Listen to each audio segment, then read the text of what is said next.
महानगरपालिकेचे विरोधी पक्षनेते अरविंद म्हात्रे यांनी आपल्या विरोधी पक्षनेत्याचा पदाचा जो आहे तो राजीनामा दिलेला आहे आणि याच्यानंतर आपण आज त्यांच्या केबिनच्या बाहेर उभा आहोत।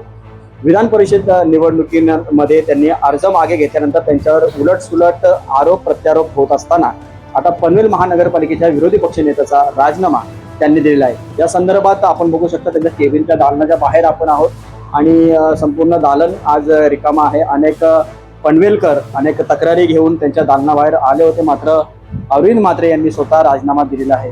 या राजीनाम्याचं कारण जरी स्पष्ट झालं नसलं तरी याबाबत अरविंद म्हात्रे यांच्याशी आपण संपर्क करण्याचा प्रयत्न केलेला आहे, मात्र त्यांचा जो फोन आहे तो नॉट रिचेबल लागतो। तसेच पनवेलचे आमदार कोकण शिक्षक मतदारसंघाचे माजी आमदार बाळाराम पाटील यांच्याशी देखील आपण संपर्क करण्याचा प्रयत्न केला, मात्र कोणत्या प्रकारचा संपर्क होऊ शकले नाही। याबाबत अरविंद म्हात्रे यांची भूमिका नेमकी काय होती, विरोधी पक्षनेत्याचा राजीनामा देण्याचं कारण मात्र आता गुंतस्तात आहे।